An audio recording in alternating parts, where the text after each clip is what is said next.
Hi, my name's Simon Good. I'm a mediator and trainer in conflict resolution skills. And in this video, I'm going to be talking about managing conflict between staff.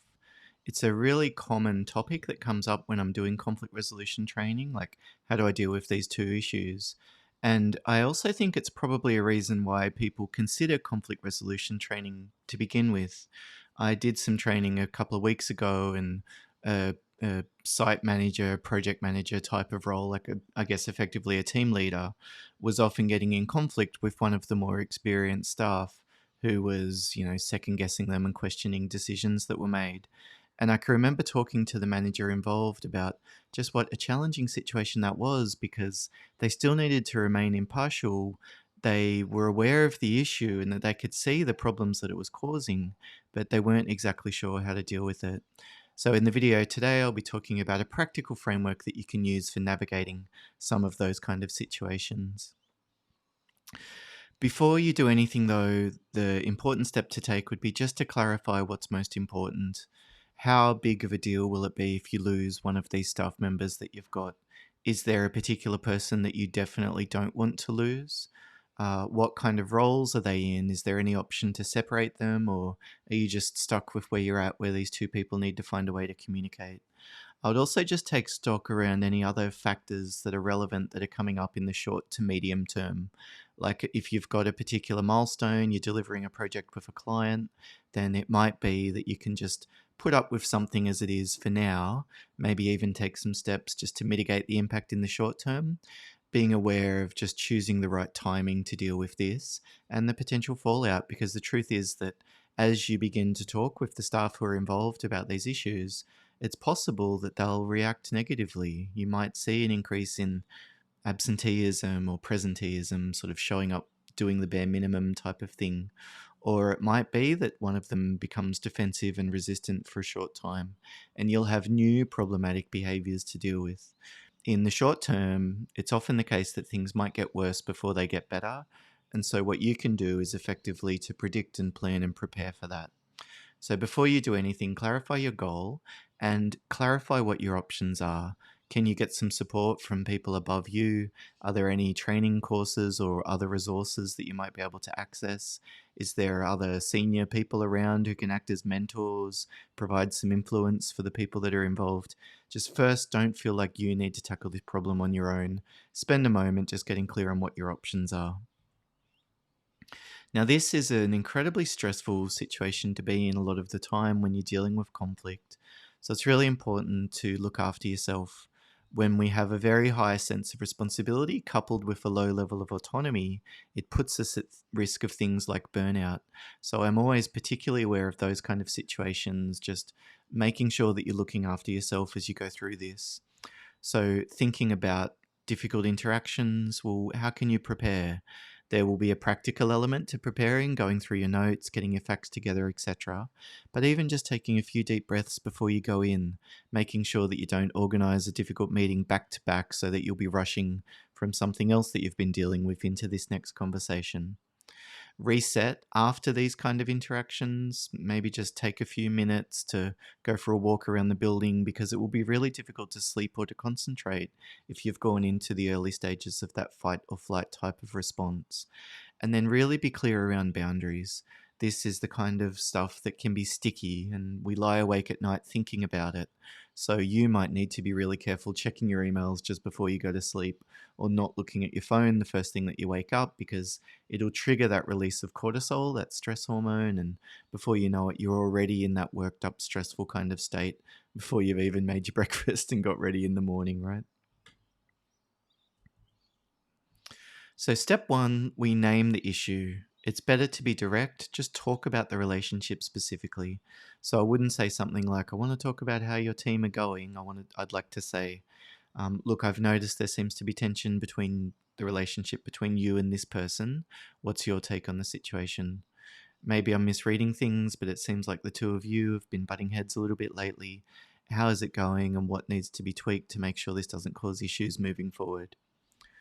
We should use language that's neutral as much as possible, so stating the facts. So I wouldn't say something like, you're both being ridiculous. I would say something like, look, it seems like the two of you are avoiding each other at the moment. We also frame things in a mutual way. And what I'm trying to do is to convey the impression that they both have a part to play here. So I might say something like, it seems like the relationship between the two of you is quite challenging at the moment. I don't say you're finding them pretty overreactive. I'd say something like, it sounds like the two of you are still clarifying the way that you'll communicate moving forward. And I want to imply that this needs to change, especially if it's people who do need to work together and communicate regularly.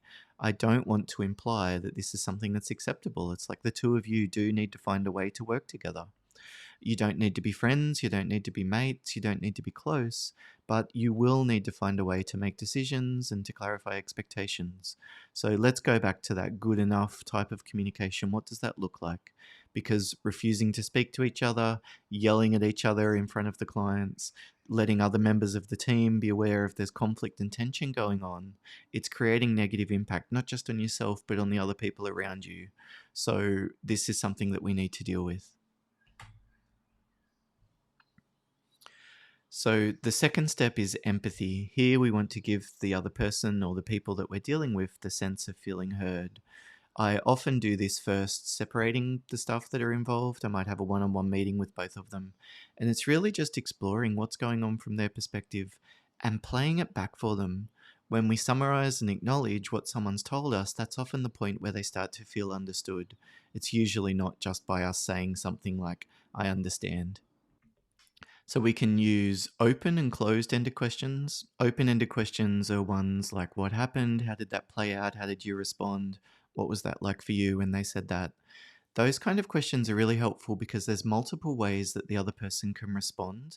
They're in control of the narrative and the story and the conversation that you're having, which helps them to feel more secure and grounded, helps to minimize that fight or flight response, and they get to choose what's important. Closed-ended questions, though, can also be really helpful. Something like, have you had a chance to talk with them about this directly? Is this something that you've put in writing, or has it just been verbal conversation that you've had?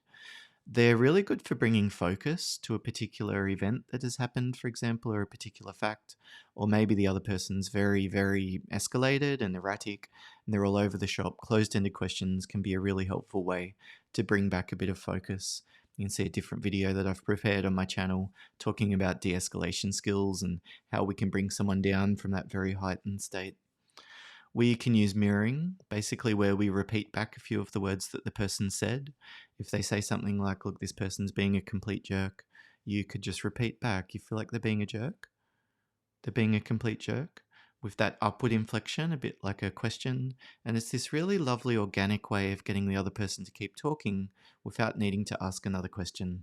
And then we want to make brief, meaningful responses as we go. These are things like, gosh, oh my goodness, oh, that's full on. Wow, oh man, I can't believe that happened.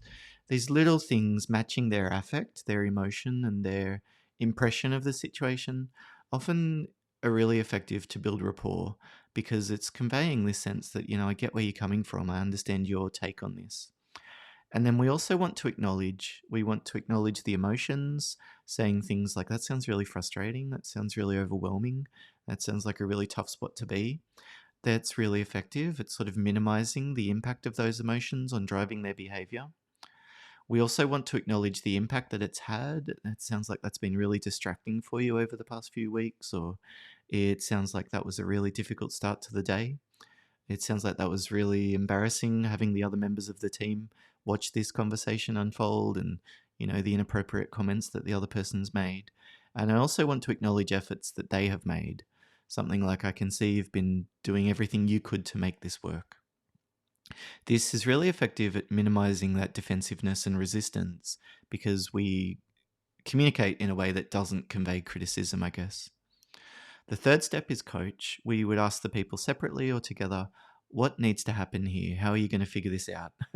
I really like the GROW model of coaching. We basically ask questions around the goal, what's most important, what's going on, what's the priority, reality, what's happened before and where are things up to at the moment. We can ask questions about options, what could they do, what could they try? And then the final step is clarifying what's their plan, what's their way forward, what's their next step, what will they do?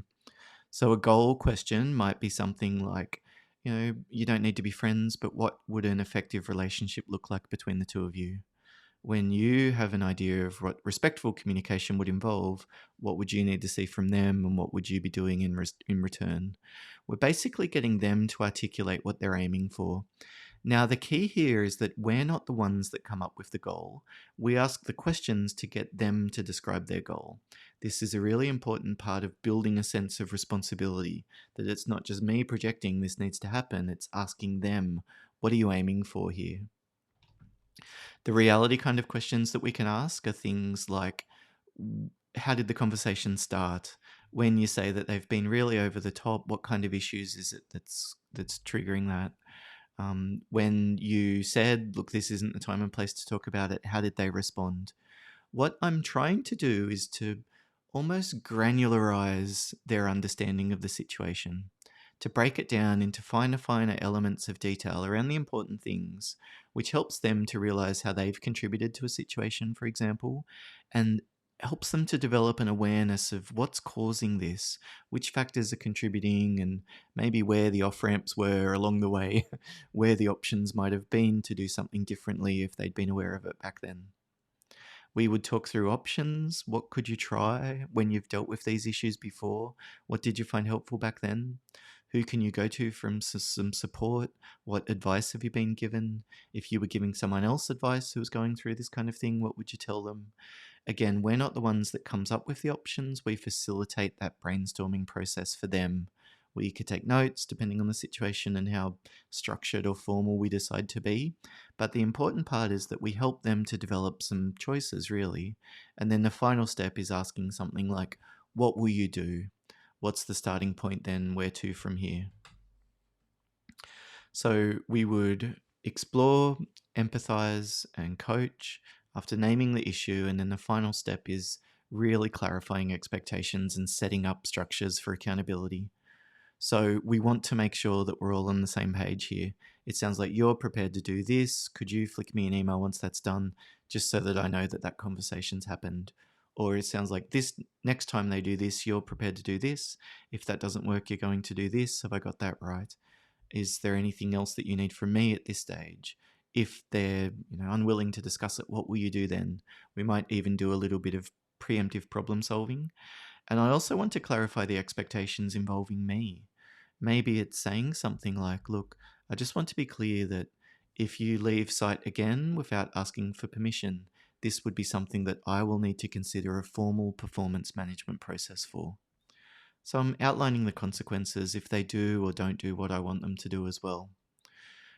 We should remember that behavior that's rewarded will be repeated. So if someone gets away with something and it's not punished, they'll probably do that again. So you might need to decide ahead of time, how flexible are you prepared to be here? How lenient with what you've asked them to do? Everyone makes mistakes, so probably aiming for perfection is not realistic. But what would be an, acceptable level of performance? How urgent do you need this to change? Is there a time period where you can give them a chance to learn the ropes before you start to hold them more accountable? Just doing all of that strategically. A lot of people just sort of decide this off the top of their head, and I'm always struck by the fact that it's kind of an amateurish way of approaching leadership, I think, is almost not taking it seriously by not preparing.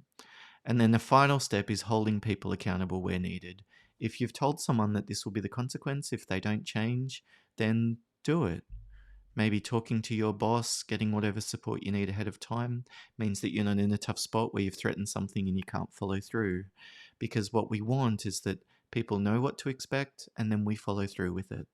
This is the foundation of trust to be built within the team, and it will be the key for resolving this type of conflict and tension between two staff members within your team. So I hope that that's been helpful for you, looking at some of the ways of dealing with conflict between your staff.